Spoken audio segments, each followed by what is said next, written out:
I think what it means to have a calling is in some way to have a sense of purpose. And I believe that calling is something that we grow into.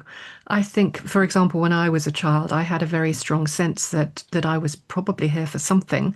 I didn't think that life was a free ride. I had something to do, something to be, something to learn, something to grow into, some kind of unique gift to offer the world.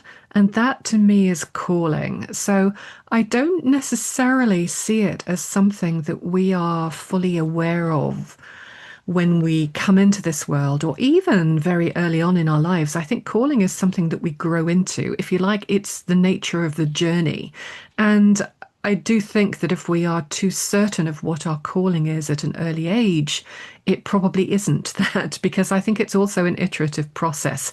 I don't think there's just like one moment of illumination where we say, okay, I'm living my calling, because something shifts and we grow and we transform. And I believe that if we are living our calling properly, we're allowing it to grow and to transform with us. And that's all part of this idea that Hillman had about images and archetypes, for example.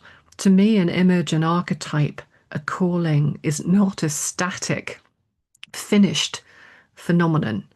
It changes, it adapts, it shapeshifts, it flows, and it flows with us during the course of our lives. And I think that's why calling is so interesting a concept and why I've always been so fascinated by it. It's precisely that sense of it being there as a kind of necessity, but we never quite manage to grasp it.